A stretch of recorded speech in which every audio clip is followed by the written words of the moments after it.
Hey, Matt Wheeler, show us those socks. You and Scott open so differently. It's my favorite. I know. Okay. So my socks today, I'm actually really excited about these ones. I saved them and I did not wear them until today. But I realized that it might be really hard to see because, dang it. Oh. You can usually do headstands or handstands or something so you can have your. Okay, I'm just going to have to take it off. Okay, this sock.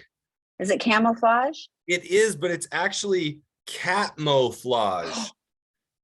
Oh, how fun. So I see it now. Yeah, I can see the cat.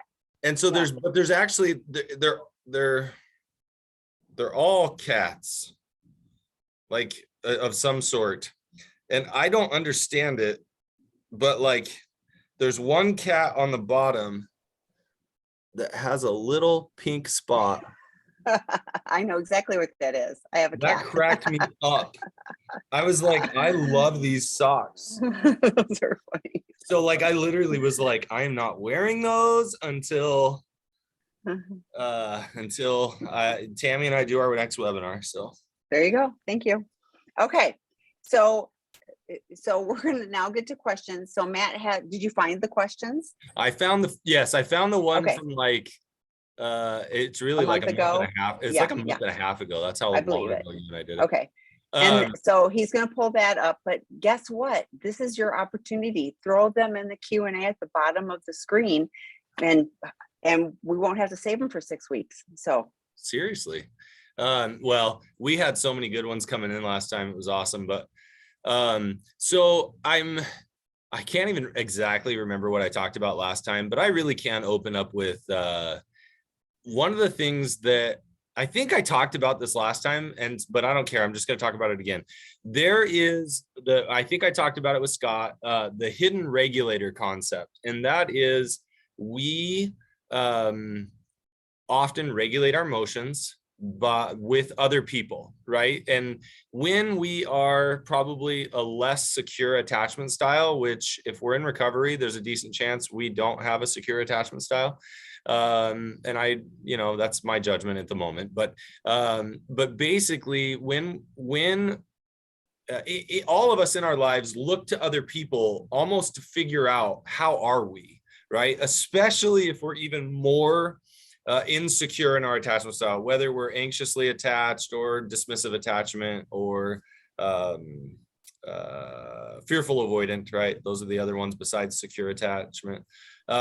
We look to other people to try and figure out, am I okay? Are we okay? Am I doing okay? Are you doing okay? Right? Like, and that whole hidden regulator thing I've been loving lately, because without knowing it, we're asking somebody else lots of questions. We're putting out a ton of different energy. And then when we don't get the response we're hoping for or looking for, it can either trigger in us external shame, which is, I knew you didn't love me, I knew you don't care about me, or internal shame, which is, I'm unlovable, something's wrong with me, I guess I'm not doing well enough. And I see this so often, especially with in people who struggle with addiction. When they first get into recovery, so often it's, I want to please everyone around me, right? I've finally been exposed, I feel terrible about what I've done, and now I want to please other people around me. And so I'm like, maybe, hey, I read my book today, and that's if they do, right? Or I went to group, or sometimes they share a bunch of things about recovery, and they're almost looking for kudos. Like, tell me I'm good enough. Tell me I'm doing enough work, and that sometimes it's so I can relax and not work so hard, right? Sometimes they don't tell anything because they're scared of any response whatsoever. And they're afraid that no matter what they do, it's going to be disappointment. And so they're just constantly hoping things stay calm all the time. And so this concept of recognizing, what am I looking for in other people? Am I looking for comfort? Am I looking for affirmation? Am I looking for love? Am I looking for this sense of self-worth, which it's not self-worth if it's being provided by somebody else. But seeing how often this hidden regulation occurs in our coupleship, especially, and then especially if we already feel insecure, we're already disconnected because of this trauma that's occurred in our relationship, this betrayal, this exposure of, poor behavior. So what I just want to, I guess, throw that out again, that we want to try and slow ourselves down and figure out, can I reach to my partner and recognize what I would like is affirmation, or what I would like is to know that we're doing okay. But what's more important is I just want to know what we're doing, right? I would like to know we're okay. And if we're not, I need to learn to be okay being disappointed, and then leaning into my partner and saying, where can we go? What do we need to do together? Right? I need to learn to get secure enough that I'd like to know that we're okay, but if we're not okay, then what's going on? How can I show up for you? How can you show up for me? How can we be together and connect? So love the hidden regulator concept, but we have to get into the self-awareness, start checking in with our partners, checking in with ourselves, and learning to be secure, even when my partner isn't doing okay, or when somebody I care about might be upset at us. So any questions or comments on that? Well, I have some, yeah, because it's interesting, because I have thought during COVID how, people walking around with masks, how you can, no, seriously, like it was dysregulating to me, because you can't tell. You have to try with just eyes to figure out what their what their emotion or expression is or whatever.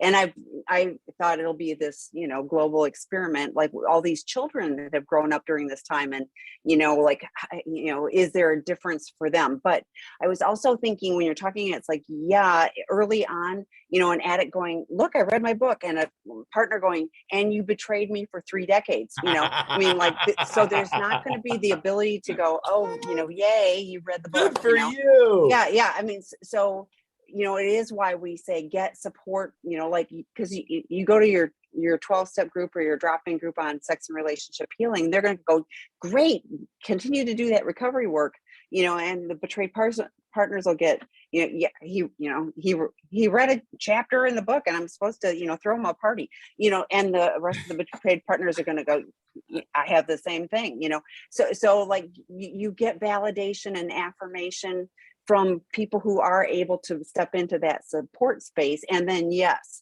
ideally you are working to be able to do that, as a couple, but early on, probably, Dr. Rob talks too about, you go to your 12 step, you get a chip for 30 days, and, everybody's going, yay. And then the partner goes, again, I can't celebrate. I mean, 30 days versus, Oh, no, totally. Yeah. 30 days versus 30 years.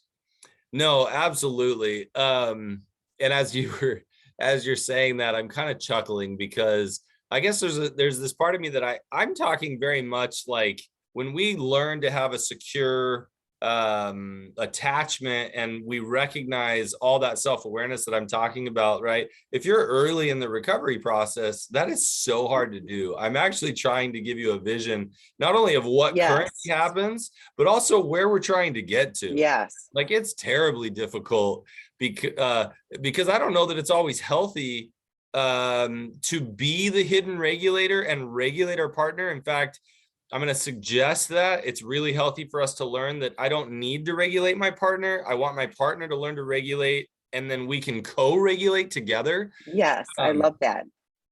Right? Like, but at the same time, we have to start somewhere. We have to start realizing almost, oh, you're trying to regulate by checking in with me and telling me that you read a chapter and you want me to be really excited. And I think it's great. And I can't be excited because I'm still pissed, like, so yeah, I love that you bring that up. Anything else? No, but we have a question. So I'm going to start with the question that was like a month and a half ago. Is that okay? Perfect. Okay. I'll hold this one. Okay. This is, let's see. Let's see. My husband doesn't want to really do any homework. He tells me everything is my fault. I'm too mean, too controlling, too chubby, etc. He doesn't want a divorce. He has mentioned in the past that he doesn't see any reason to need to let me know when he gets a girlfriend. I mentioned a lawyer last week, and he told me all I do is torture him. Is it normal that sex addicts want to control their significant other? I don't really understand what's going on. Okay, so to answer that question, it's absolutely normal to want to control other people. And think about this. If we go back to that whole idea of like hidden regulators, right? If people don't respond the way we want them to, then it gives us dysregulation. And if I don't know how to get comfortable with my emotions, and just a hint, I'm sorry, it's kind of sarcastic, but just a hint that that people who have addictive behaviors don't know how to feel emotions very well. And so they want to control everybody else so that essentially you're not allowed to have the emotions you want to have and feel, and such as you're too mean when, it's kind of funny. I remember trying to explain to my wife early in our marriage that there were things she would say that were mean. But I've learned now she never said anything mean to me. She would say things and I would interpret them as mean. And then I would put all of my judgment onto her that she is a mean person, right? And I'm not lying. I mean, I hope, like, as funny as it sounds, I hope my wife maintains her anonymity. But the truth is, she's the sweetest person in the world. She's so kind, so gentle. But because I had wounds, I interpreted everything as mean. And so I often push anybody in recovery, like, you can say, like, essentially what you said feels really mean, but you also want to check in and say, were you intending it to be mean? Right. And with the person who wrote this question, the answer is most likely going to be, no, I'm not intending it to be mean.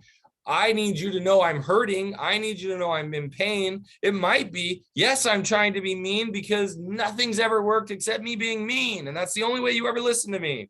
Right. Which is fine. But then you have the other issue of that person trying to figure out how to be heard. And so if the question is essentially, I don't really understand what's going on, you shouldn't understand what's going on. You are not in the brain of somebody who lives in addiction and who is using their addiction to regulate instead of using healthy people, healthy relationships, instead of using healthy tools, right? They're using people. So yeah, he wants to be able to have a girlfriend and not tell you about it. And he wants to be able to act out whenever he wants and not tell you about it because nothing's ever helped him to truly regulate.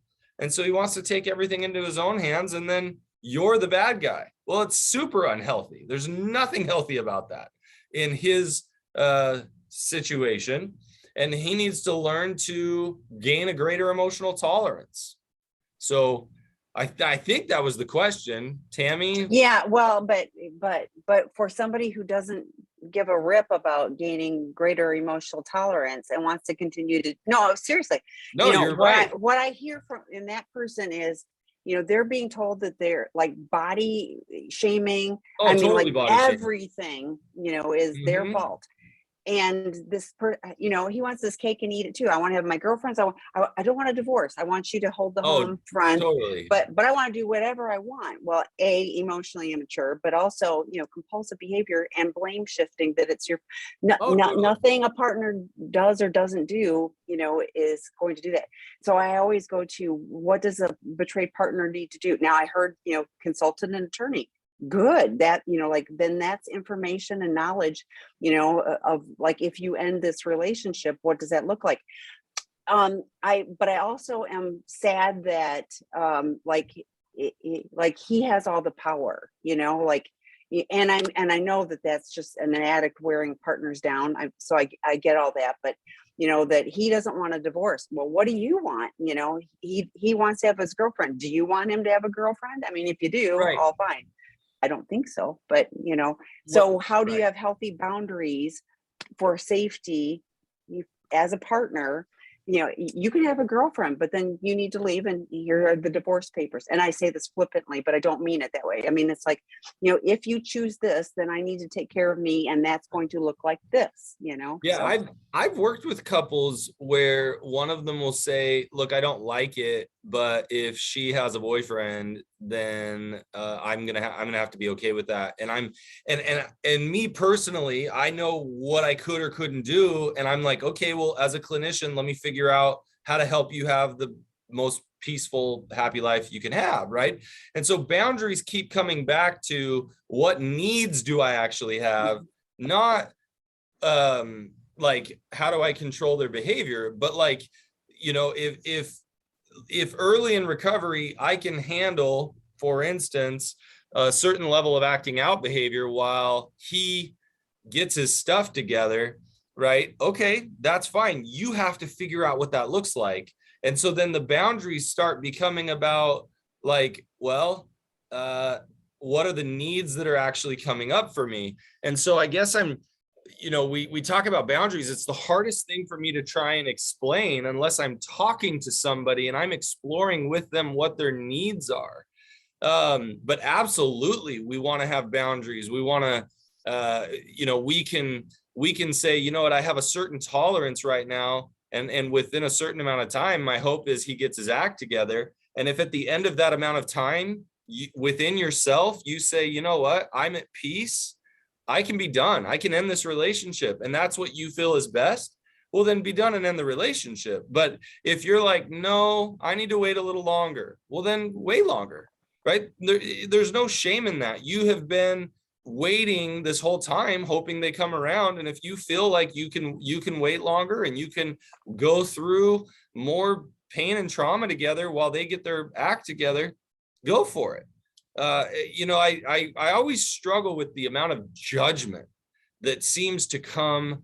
I was talking to a friend of mine the other day. I had a lot of judgment when I first got married. I remember telling myself, if my wife ever cheated on me, I'd leave her, right? And I'm older and wiser and have seen that I'm like, I don't know what I'd do, right? It depends on the circumstance. And the truth is, even if in the most terrible circumstance, it might depend on my partner's sincerity, or who knows, maybe I'd be willing to put up with a lot and give it a chance before I felt peace to say I'm willing to call it quits. But there's too much judgment in the culture. I think in the recovery community, we tend to be pretty good, but there's too much judgment in the culture that we have some idea that we would know what to do in a certain situation. It's like, yeah, nice bravado. Let's see what actually happens when life gets hard for you. Because all of us honestly have to take that one step at a time, nice and slow, because we have to live. We have to be the ones that are at peace with it. And I so agree. And like reacting, I had someone not too long ago, and I had a reaction to the email, but this person said, they discovered that he was cheating and they kicked him out and they got a divorce. And it was like, boom, done. And I just thought, wow, and then she's, still feeling betrayed and things. And I was like, yeah, I think, like you're talking about, exploring what's behind this, what does this mean? Are there, all, for addicts, and I don't know if he was an addict or not, but for addicts, there's always brokenness, there's always underlying issues. What does that come from? And for betrayed partners, I know lots of people who stay in a relationship, and I know he and she, but it can be whatever. But right. Where he continues to act out, but she's got support, and it doesn't rock her every single time something new comes to light. So again, whatever works for a individual or a couple. But to your point too, with the boundaries, unlike a lot of things, boundaries for each person are, what do you need for your physical safety? What do you need for your financial safety and security? I just was talking to somebody the other day, and they'd blown $150,000 on their addiction, and I think about what that could do for a family, and I don't know what their resources were, but like they Right, had 'cause for some a families, number. for some families, that's a fortune. And for other families, it's like, well, it sucks, but it's doable, you know? I mean, Right. Yes. So it's like, what do you need for your security, physical, emotional, financial? And if you've got that taken care of, then whatever the addict is doing or not doing right. is less. I mean, it still bugs Less you probably. impact. Yes. There is less impact because it doesn't, because I've got, it really just comes to what kind of foundation do I already have coming into this, right? What type of support system do I already have coming into this? And the more foundation and support system that we have coming in, then the more we can often tolerate while we try and figure out what is best for us in our lives. Mhm. So, And it can change, like oh, it can be like, I'm going to do that. Like you said, like, I'm willing to explore this for this period of time. I see some sincerity on this, or whatever, or we've got young kids and I want to, whatever, like whatever it is, so there isn't judgment. And some people will. I mean, I hear often people going, my family wants me to kick them out, well, what do you need, yeah. and are you ready for that? Oh, totally. So Your family's not the one that's going to have to deal with ultimately the consequences, not like you would. So people always, my friends, my family. Okay, but mhm. you're the one that has to deal with the outcome. So Yeah, let's figure yeah, out what you actually need here. And that's yeah. the other thing I struggle with boundaries is sometimes we try and figure out our boundaries before something happens. And I don't know that that's the worst idea, but I've had people say, if she acts out again, then I'm kicking them out of the house, right? And the hard part is when we make a boundary like that, when it does happen again, we almost feel like, well, I can't betray myself. I have to do it. And this is what I said I would do. And I always tell people, like, slow down, right? Cool bravado when you weren't in that situation. Like, give yourself some grace that, yeah, I can appreciate saying, this is what I think I'm going to need. And then when the moment comes saying, I've always said this is what I think I'm going to need. And if it's what I need, then go ahead and do it. If I go, you know what, I'm not sure that's what's actually best for me or my family, so then I'm not going to do it. Right. And so I always tell people, be careful declaring your boundaries before the moment actually shows up. Because then you're just going to feel like this internal betrayal that you don't need to feel. Well, and an addict will manipulate, because if there's any wiggle Oh, room with a boundary, I mean, like, that's the other side of it, is like, well, they said that they were going to divorce and then they didn't. So I, there's some wiggle room with that. I'm I laugh because I totally want to be like, what? Addicts Mhm. manipulate? Anyway, Yeah. because they've learned to survive by using it as another tool of survival. And so it sucks and it's sad. But yeah, that's one thing they got to learn not to do. All right. So Among now many things. I have one more Okay, question. please. Yeah. I think this is the Yeah. last one. Okay. Okay. As my sex addict gains a better self-esteem through the 12-step program and therapy, he seems less affected by saying and doing hurtful things. Okay, this was given the last time, but I'm just trying to make sure. He Less seems affected. by saying and doing hurtful things. And I can't tell if this person's talking about them saying hurtful things to their sex addict partner. In the past, he would look to me to feel good about himself. Now he separates doing hurtful things from who he is. So, you know what? Maybe that wasn't a question. Maybe that was just a follow-up to one of the ones we were Yeah. talking about last Well, time. that sounds like some self-regulation, Oh, that and I sounds don't great. have to lash out at you. I can go, well, and like with the 12 step, we take ownership for we do a searching a fearless moral inventory.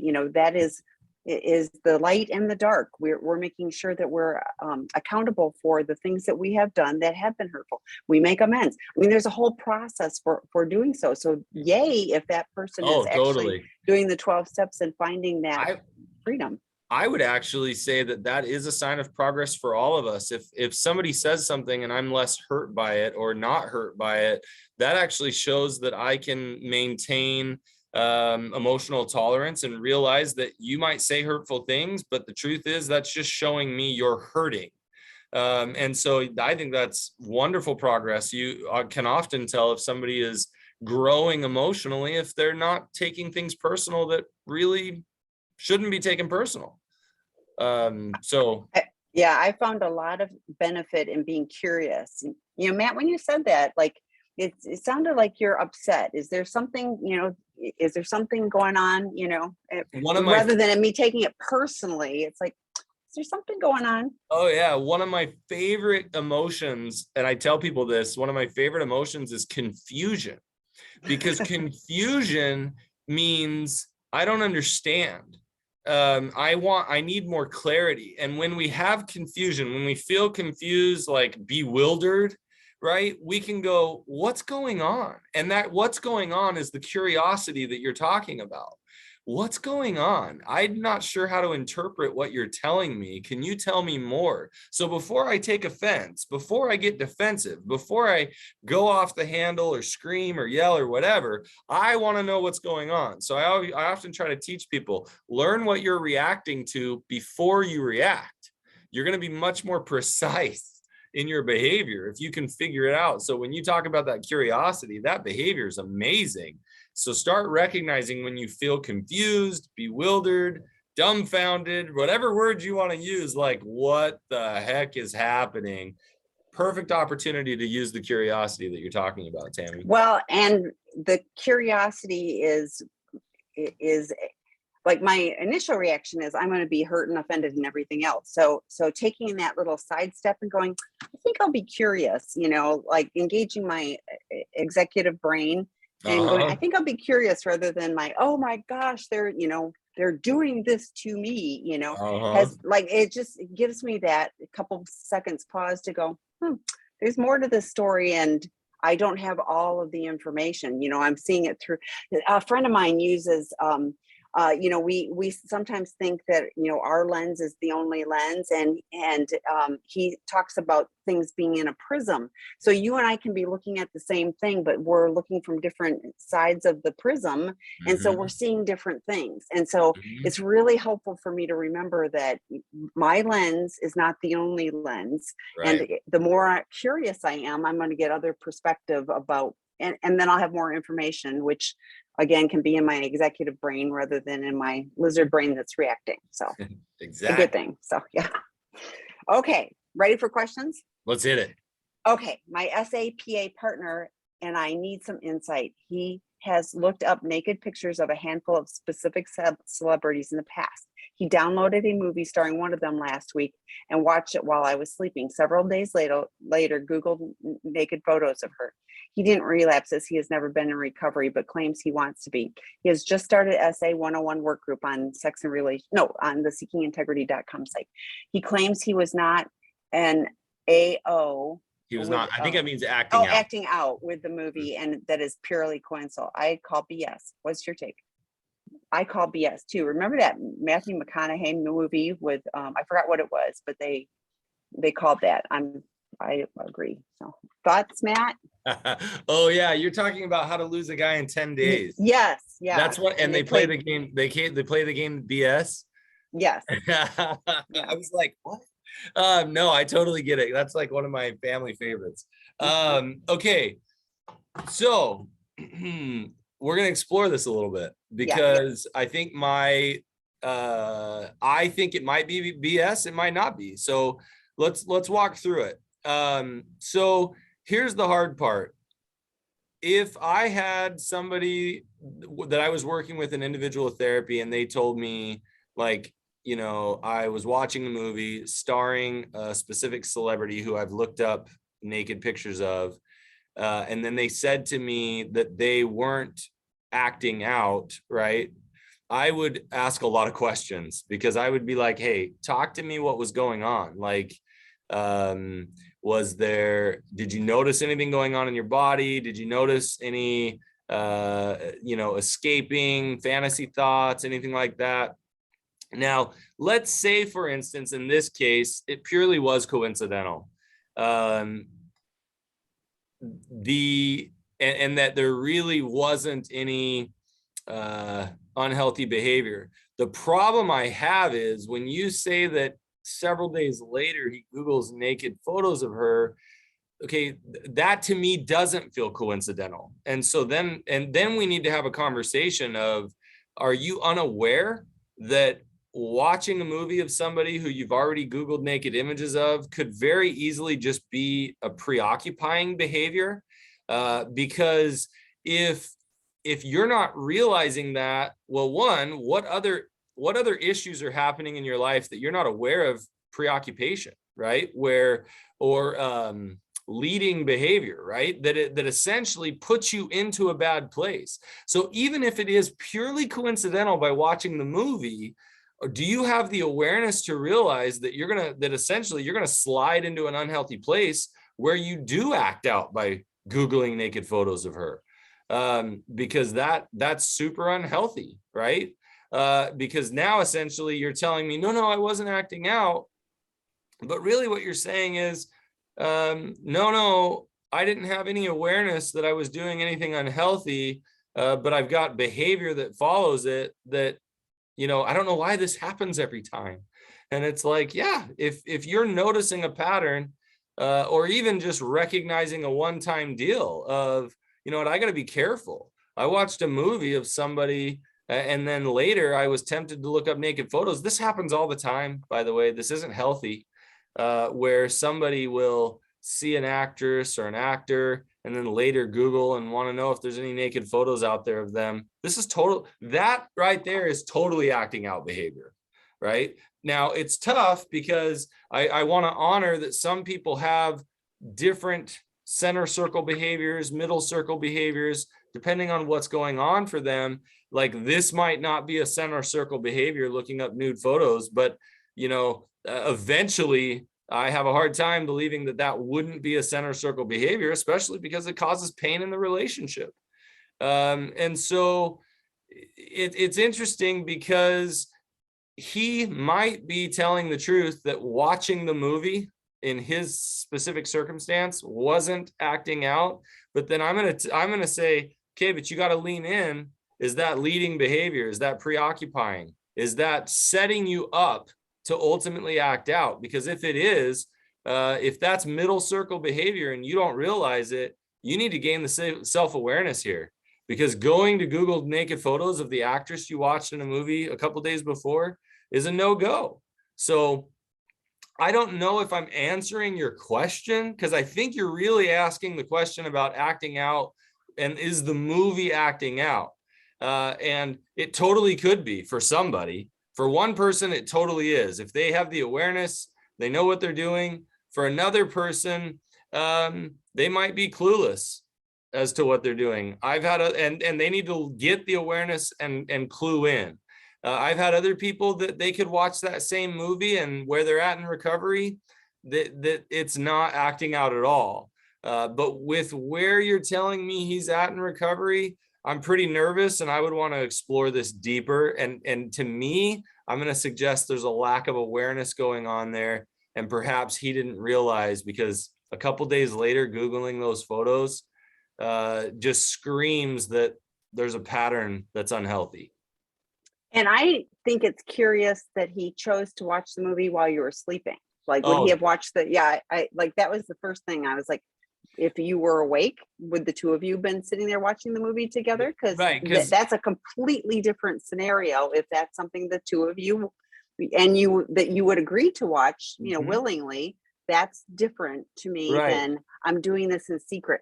I think that's the whole thing with it. It's the whole, I'm being secretive. I'm not being upfront with things. So that I love that tips you it into that. I had thought about that before I answered the question, and I love that you brought that back up, because yes, like I've seen people do behaviors that seem purely innocent, and anybody would go, well, how's that an acting out behavior? But because they were doing it in secret, they knew what they were doing. It's like, you can't tell me, right? Like that doesn't play into your acting out in one way or another. So here's the hard part. There's sometimes where I'll tell people like, hey, you need to ask yourself if you can watch movies without a spouse or a friend present. Sometimes it's the rating of the movie, right? Lots of PG-13 movies, lots of R-rated movies have a lot of highly sexual content. And so the truth is, I've had guys, men and women in recovery who have said, you know what, I can't watch anything higher than a PG rating or higher than I try to remember the TV ratings, because like TV 14 is like a PG-13, right? If it's anything below PG and wholesome, if that, for lack of a better term, I can't watch it alone. It takes me to unhealthy places. So sometimes they've had to put that down as a bottom line. Hard part is, for the person who asked this question, you as a partner often can't put that out as, it's not a boundary for you to say you can't watch movies without me present. That's not a boundary. That's you making a demand. He needs to learn if that's actually what is healthy for him and make that decision. Now you can say, if you're going to keep watching those movies without me, then I can't, there's some need that's not getting fulfilled. Like I don't want to keep paying for Netflix. I'm just making this up, right? Right. Because I don't feel comfortable having that in our home. If you can't have healthy boundaries around it, for my safety, I'm getting rid of Netflix. And I'm just not as a controlling thing. That's just as you trying to figure out what you actually need. So hopefully that answers the question. But Tami, I love that you brought that back up. Okay. So next question. My PASA husband tells me that I haven't tried to connect with him. He doesn't like how I ask him questions or try to involve him or connect with him. I can't believe that anyone is truly this difficult to connect with, that everyone or everything has to be said a perfect way. I've been feeling so sad for years that he's so hard and harsh with me. His frustration and anger has made me miserable. He did SA 101 and found things to blame me while doing it. Our essay is so difficult. I'm going to caveat, our addicts, it's not just essays, so I'm sorry. Oh no, it's terrible. So one of the things, and this is something, especially working with couples, that I really try hard to teach, is we get so focused on, I have to say it just right. And it's such a painful thing for a partner, because they already are putting so much effort into their own recovery. And then somebody struggling with an addiction tends to have so much internal toxic shame, so much external toxic shame, that like we constantly are trying to dance around their shame. And the reason is, when we hit somebody's shame, they can't connect any longer. Shame is the biggest barrier to connection, because empathy is gone, compassion is gone. They feel shame and they immediately are disconnected from themselves and from other people. And so then we naturally learn as a partner that I don't want to hit their shame. So and because I love them and I want to be close, I'm going to work so hard to be perfect and not hit their shame. Well, the problem is that's not possible. It's impossible. You cannot have a relationship with another human being without hitting their shame. The only exception might be somebody who doesn't have shame, and that's a whole nother conversation. But the reality of it is, we have to have conversation and hit shame, and there's no way to say it perfect. Can we say to our partner, okay, let me back up. The most important thing we can do is learn to hear our partner. So let's say you try to say things right and it doesn't come across well, and he feels pain because I'm trying to go back to the question better, but he feels pain. He gets defensive, right? What you can do is say, okay, so if I'm understanding you, when I said this, okay, when I asked you how your meeting was, I'm just going to try and make something up. And he's like, man, I feel like you're babysitting me. Okay. Then I can say, okay, so if I hear you, what you're telling me is that me asking you about your meeting feels like I'm being your mom.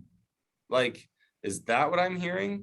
Why would you hear that? Help me understand what's going on for you. Right now, you might think I'm saying, learn to say it perfect. I'm certainly not. I'm saying, learn to hear in his shame the pain that he's trying to tell you, even though he can't see clearly that you're trying to get curious about what's going on in his life. You're trying to connect with him. And so anytime you're trying to connect, you're trying to ask him to get vulnerable. Anytime you try to get vulnerable, he shuts down. And so you should feel absolute frustration because every time you try to connect, he ends up telling you you're doing it wrong. Well, you're going to get to a point where you have so much compassion fatigue that you're just going to be like, I'm done. So learn to hear that what you're doing is hitting his shame. It has nothing to do with you not asking good enough. It has to do with that he is a shame-filled individual. I hope that answered the question. Well, it does, but I and I feel for you because I have been feeling so sad for years that he's so hard and harsh with me. So what boundary do you need to set? It may be when I hear that you're angry. When I would invite you to go work on that. I'm going to remove myself from this. You can take a 20-minute timeout, or I'm going to go take a 20-minute timeout. But if we can have a discussion and have a dialogue about this, and not have it be, someone just raging or anger at you. But if we can have an adult conversation, I'm happy to have that. If we, so if we can't.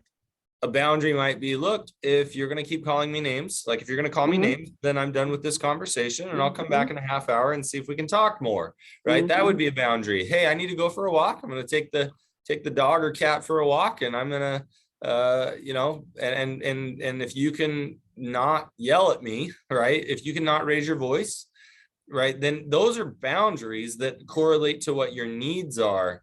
So absolutely, you're going to want to try and figure out what need do you have going on. And if you have to step away, then just vocalize that. But the trick is trying to come back to the conversation. And ultimately, if he never lets you come back to the conversation, you've got to decide, what type of relationship am I willing to have? Yeah. I'm taking the cat for a walk. I actually have a messenger bag that I can put my cat in. I'm that lady walking around our neighborhood. So I've seen people, I think it's awesome actually that you do that. I've seen people that, I guess when cats are really young, you can put a harness on them and you can train them to go for walks, but most of us don't do it. But I just tuck her in a bag. She can have her head out, and then you can walk the dog and have I think that's fantastic. I only take her like when the weather's the right weather. So sure. Anyway, okay. So the next question, I don't know if you have an answer. So, do you know men who have anger issues as an side effect from Cialis? Do you have an answer for that? Because they said no. I actually love that the question was thrown out here. I think it brings up really a larger point that this question in and of itself is looking for answers. It's trying to understand either themselves or their partner. And here's the hard part. I'm not a medical professional as far as I'm a mental health professional, not a medical professional. So I don't do drugs. But the reality of it is that it wouldn't surprise me. I would just talk to a doctor specifically about it. Obviously you can go the whole Google route, but medicine is quite amazing at how many random side effects it can cause for us, how it can affect the way we think, the way we feel, the way we act. I mean, it's phenomenal. And so I think we need to be looking at that far more, is how often we might be having a side effect or a symptom from something. So I do not have an answer to this specific question, but I encourage everybody to ask these questions. Talk to your doctor. I tell a lot of people in the mental health world, as much as I love general practitioners, anytime you're dealing with mental health and medicine, go see a psychiatrist. Talk to your psychiatrist about the anger outbursts and Cialis. Talk to them about if it could be having a side effect with the depression medication or the anxiety medication or the ADHD medication, because that's the hard part. Is it may not normally affect people with an anger issue, but if they're taking any other drug, those two could be interacting in some way. And so I highly recommend anybody who's dealing with mental health issues, I as much as possible, see a psychiatric nurse practitioner, see a psychiatrist, see a doctor who prescribes, who specifically works with mental health. Because, the average person who sees their general practitioner and gets a anxiety medication or depression medication, that works great. But when you're in recovery, you're in heavy mental health mode. I would absolutely be consulting with somebody who knows trauma, knows, the interactions of those specific drugs better. And so this is my little plug for seeing a psychiatric professional specifically when dealing with drugs. And I agree. I love my GP, but that's for the normal stuff. And anytime I need specialized stuff, and the other thing is a GP is going to hand everybody the same dose of the same drug, and everybody's body metabolizes it different. I have a brochure from a company that does they look at your body and your metabolism and all of that to help you gauge what kind of time release medication you need or whatever. I just think doing it genetically is so much more effective than just everybody the same thing. Yeah, and it's still, I don't think it's perfect, and it's still I don't know that controversial is the right word. I think there's still a bunch of research being done around it, but like you said, even having a genetic test done to figure out what medications may be affecting you in which way, right? I tell people go for it. I don't know that insurances always cover it, but especially if you're really struggling to figure out what, for lack of a better term, cocktail is the right one for you, man, give it a shot and try it. I've had people have some really good success, and I've had people tell me, I was told that this drug genetically was not the right one, but it works the best for me. So it's nothing. Yeah, nothing's perfect. Right. But at the same time, man, get in and explore all those resources, especially. And there's a lot of people in recovery who I think I encourage them to go get medication. What I do is I encourage them to consult with a medical provider, because it is so helpful. I've seen people struggle in recovery for a long time, and only to find out that they ended up getting on a certain ADHD medication and their impulsivity changed quite a bit. It's never a full cure, but it helps. Right. So get the help. We know so little about the human brain. We know less about the human brain than we do outer space. And that's sad, because the brain's pretty darn important to us. And so get the help from a medical professional and get medication. You'd be shocked at how much it could help you in your recovery, both for the person with the addiction and the betrayed partner. Man, let's get all the help we can get. But I agree that it needs to be appropriate and not just everybody handing out the same pills. Right. So the time release, the certain, go beyond your GP, because I love GPs. They're great for sore throats and even just a basic anxiety med or something like that. But when you're in recovery, you need a higher level of care. Or you, even if you're not in recovery, but you should be, you need a higher level of care. But if you think about it, it's like if you have a chemical imbalance, getting that balanced, so now you can deal with the addictive behaviors, the other compulsive things, can be really helpful. So okay. All right. So the next question is, when I am married to someone who seeks attention from anywhere he can get it, in public, especially at work, connects with those people, shows compassion, is helpful, and they can count on him, he has their back, etc., yet is robotic, rebellious adolescent when I need him to show up for me, take care of his responsibilities at home, do his recovery work, and keep his word. How can I not be hurt, angry, lonely, sad, delusioned, and ready to quit? 13 months post D-Day, barely checking boxes and not living in integrity with me. All right. So I'm going to answer how. Let's see here. I loved how you asked this question, so I want to make sure I got it right. How can I not be hurt? Be hurt, angry, lonely, sad, disillusioned, and ready to quit? My response to you is, I don't blame you. Like, those all sound like very appropriate emotions. based on the perspective that you're getting. And so my answer is, sounds totally appropriate. Now, the tough part is, what are you going to do? So, I mean, really, again, like I said earlier, and I've said this before, I didn't say it today. When I first got into healing work, I had this delusional idea that, man, I'm gonna come in and I'm gonna save marriages, and which I think was actually a very wholesome, good desire of mine. Until I matured a bit and realized not every marriage is supposed to be saved.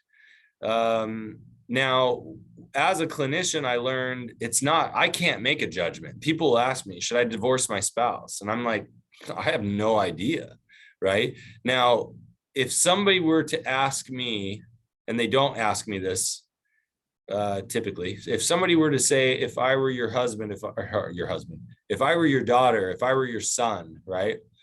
What would you tell me? And I'm like, well, if you want me to look at it through the eyes of a father, right? Yeah, I'm going to have I'm going to have a ton of judgments. I'm going to have a ton of fear. I'm going to have this protection mode pop in, right? And so then you're going to get my judgments as a father, right? But the same thing, if you were my friend, if you were whoever, well, if it were me, I might have judgments. The problem is, as a clinician, that's not mine, because I don't have to deal with the consequences. Mm-hmm. And so I'm smart enough to realize I could never answer this question of what you should do in your relationship, as far as divorce or not, because I'm never going to deal with the consequences. And so that is such a sacred decision. I would never suppose that I have the answer, but that's actually not what you're asking me, right? You're asking me, how can I not be hurt? And now, if I were to say, okay, let's explore another possibility here, and I'm not even saying this is the right answer or the right possibility, but let's explore, how can I not be hurt?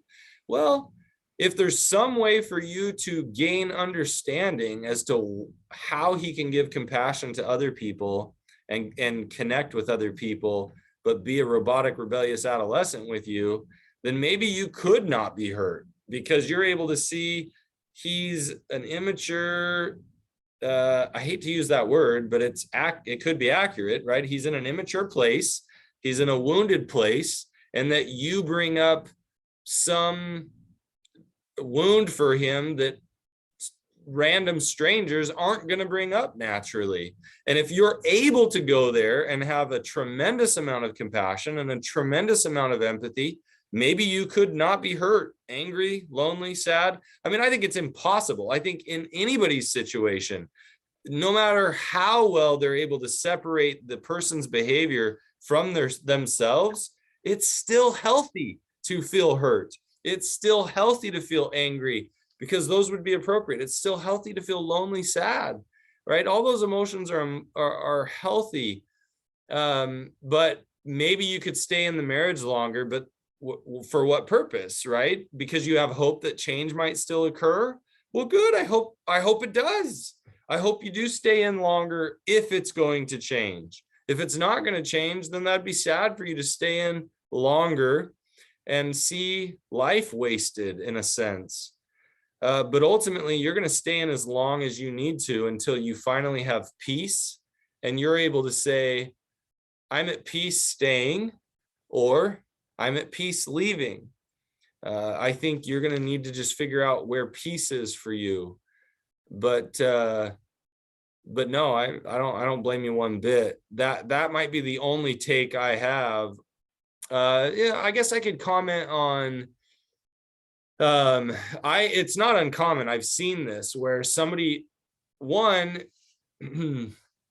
give you an example. I was at my father's funeral years ago.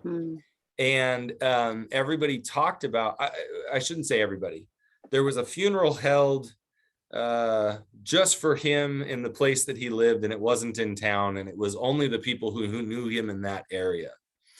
And they talked about him as being the most caring, kind, compassionate individual. he was the guy who would give his shirt off his back. He would drop everything to go help somebody.